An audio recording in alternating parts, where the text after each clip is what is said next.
Hello दोस्तों, geography की series को देखिए आज से शुरू कर रहे हैं और ये अपना फर्स्ट लेक्चर है ज्योग्राफी का। और इसमें हम डिस्कस करेंगे भारत का भूगोल। तो देखिए भारत का भूगोल में कुल भारत की अगर लंबाई देखें तो वो है 32-14 किलोमीटर, चौड़ाई 29-33 किलोमीटर, क्षेत्रफल है 32-87-263 वर्ग किलोमीटर। और वर्तमान में भारत में 28 राज्य और 9 केंद्र शासित प्रदेश है। ये वर्तमान का डाटा है, बिल्कुल नया। और भारत के 7 पड़ोसी देश जो स्थलीय सीमा से लगते हैं और 2 पड़ोसी देश ऐसे हैं श्रीलंका और मालदीव जो समुद्र की सीमा से लगते हैं। ये 7 पड़ोसी देश हैं, ये भारत के 17 राज्यों से जुड़े हुए हैं। भारत के 17 राज्यों से जुड़े हुए हैं ये 7 पड़ोसी देश। तो चलिए एक बार नक्शे से समझ लेते हैं इन्हें। तो ये एक बार नक्शा है। तो इसमें जो भारत का कुल क्षेत्रफल है वो है 32-87-263 वर्ग किलोमीटर। और अगर भारत की कुल लंबाई की बात करें कि भारत की लंबाई कितनी है तो वो है 29-33 किलोमीटर। और चौड़ाई की बात करें तो ये हो जाएगी 32-14 किलोमीटर। लंबाई हो जाएगी 29-33 और चौड़ाई हो जाएगी 32-14। अब एक क्वेश्चन और आता है कि तटीय सीमा की लंबाई और जो भूभाग है इसकी लंबाई पूछ लेता है। तो जो तटीय सीमा है इसकी लंबाई क्या हो जाएगी? तटीय सीमा की लंबाई हो जाएगी 75-16.5 किलोमीटर। ये तटीय सीमा की लंबाई हो जाएगी। और अगर भूभाग की लंबाई पूछे तो ये कितनी हो जाएगी? 15,200। ये हो जाएगी भूभाग की लंबाई। अब आगे चलते हैं। देखिए ये अपने पड़ोसी देश है, इधर पाकिस्तान, अफगानिस्तान, बांग्लादेश, चाइना, नेपाल, भूटान, म्यांमार, श्रीलंका और इधर आ जाएगा मालदीव। तो सबसे कम सीमा किस देश के साथ लगती है? अफगानिस्तान के साथ इधर। और सबसे ज़्यादा सीमा किस देश के साथ लगती है? बांग्लादेश के साथ।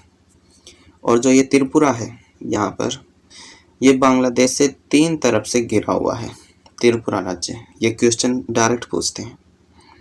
तो चलिए आगे चलते हैं।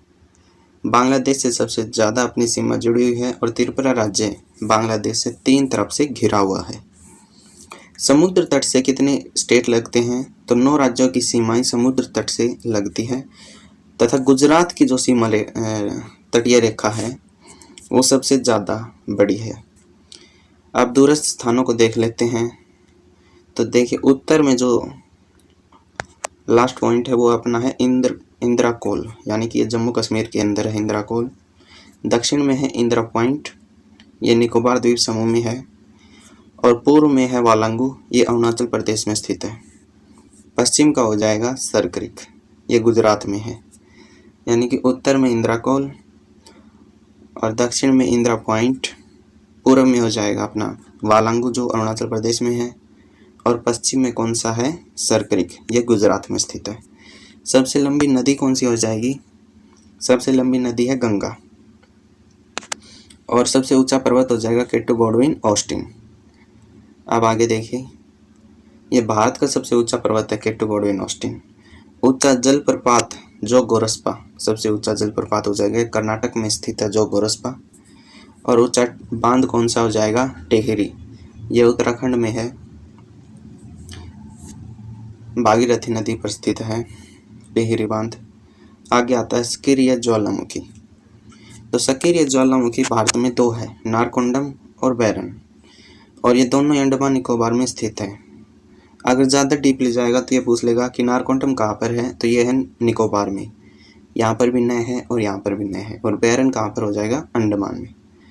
अब आगे आता है कुल द्वीपों की कितनी संख्या है? तो कुल द्वीप हैं 247, जिसमें 204 बंगाल की खाड़ी में है और 43 अरब सागर में है। अब ये क्वेश्चन कर लेता है कि लक्षद्वीप में कितने द्वीप है? तो लक्षद्वीपों में 36 द्वीप आते हैं लक्षद्वीप में।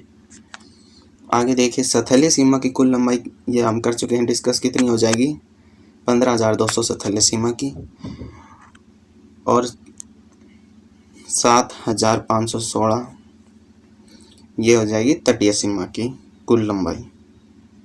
अब आगे देखिए भारतीय मानक समय जो है, ये इलाहाबाद के मिर्ज़ापुर से एक लाइन गुजरती है जिसकी लोकेशन है 82.5 पूर्वी देशांतर। ये भारत का मानक समय निर्धारित करती है। अगर भारतीय मानक समय और ग्रीनविच मीन टाइम के अंदर अगर हम डिफरेंस देखें तो ये आता है 5.5 घंटे का। और ये ग्रीनविच मीन टाइम की जो लाइन है ये कहाँ से होकर गुजरती है, ये 0 डिग्री पूर्वी देशांतर से होकर के गुजरती है। 0 डिग्री पूर्वी देशांतर यानी कि लंदन से होकर के ये गुजरती है, और इसमें 5.5 घंटे हम आगे हैं इनसे टाइम में। तो अब आगे देखिए सर्वाधिक राज्यों की सीमा को कौन सा राज्य छूता है, तो यूपी सर्वाधिक राज्यों की सीमा को छूता है। आगे आता है कि यूपी जो है ये 8 राज्यों से अपनी सीमा साझा करता है। नेक्स्ट कर्क रेखा। तो कर्क रेखा कहाँ से होकर गुजरती है, ये काफ़ी इंपॉर्टेंट क्वेश्चन है। तो कर्क रेखा भारत में 8 राज्यों से होकर के गुजरती है। सबसे पहले जाती है गुजरात में, फिर राजस्थान, फिर मध्य प्रदेश, फिर झारखंड, छत्तीसगढ़, पश्चिम बंगाल, त्रिपुरा और लास्ट में मिजोरम में। तो इन 8 स्टेट्स से यह होकर के गुजरती है कर्क रेखा। आगे आता है सर्वाधिक वर्षा कहाँ पर होती है, तो सर्वाधिक वर्षा होती है मासिनराम में। मासिनराम मेघालय का एक स्थान है, वहाँ पर सबसे अधिक वर्षा होती है। और सबसे कम वर्षा लद्दाख जो है अभी केंद्र शासित बना है, तो इसका ज़िला है, इसका ज़िला है लेह। ये सबसे बड़ा ज़िला भी बन गया है भारत का, और ये यहाँ पर सबसे कम वर्षा भी होती है। आगे आता है सबसे प्राचीन पर्वत जो है वो है अरावली। अरावली पर्वत श्रृंखला सबसे प्राचीन है, और सबसे नवीनतम है हिमालय। ये वलित पर्वत है, हिमालय पर्वत। आगे आता है भारत में कुल पड़ोसी देशों की संख्या कितनी है, तो 9 पड़ोसी देश है। मैंने बताया था 7 स्थलीय सीमा से और 2 जलीय सीमा से। ये 2 श्रीलंका, मालदीव, और इधर 7 पाकिस्तान, अफगानिस्तान, चीन, नेपाल, भूटान और बांग्लादेश, म्यांमार, ये सभी 7 इधर आ जाते हैं। तो अब आगे आता है कि जलीय सीमा से श्रीलंका तथा मालदीव ये हिंद महासागर में स्थित है, हिंद महासागर में है। और भारत पाकिस्तान के बीच की सीमा रेखा क्या कहलाती है, रेड क्लिफ। और इसका निर्धारण कब किया गया था, इसका निर्धारण किया गया था 15 अगस्त 1947 को। किसने, CJ रेडक्लिफ ने। CJ रेडक्लिफ यानी कि जिस दिन हम आज़ाद हुए थे उस दिन इसका निर्धारण किया गया था रेडक्लिफ के द्वारा। और भारत और चीन के बीच में सीमा रेखा कौन सी है, मैकमोहन। और इस मैकमोहन लाइन का निर्धारण कब किया गया था, इस मैकमोहन लाइन का निर्धारण हुआ था 27 अप्रैल 1914 को शिमला में। आगे आता है भारत और अफगानिस्तान के बीच की सीमा रेखा भी पूछ ली जाती है, तो इसका नाम है ढूंढ रेखा। और इसका निर्धारण 1896 में इसका निर्धारण किया गया था। नेक्स्ट है भारत और पाकिस्तान के बीच की युद्ध विराम रेखा क्या कहलाती है, तो भारत और पाकिस्तान के बीच की युद्ध विराम रेखा LOC यानी कि नियंत्रण रेखा कहलाती है। आगे है 3 बीघा कॉरिडोर किसे जोड़ता है, तो ये 3 बीघा कॉरिडोर भारत और बांग्लादेश को जोड़ता है। 3 बीघा कॉरिडोर भारत और बांग्लादेश को जोड़ता है।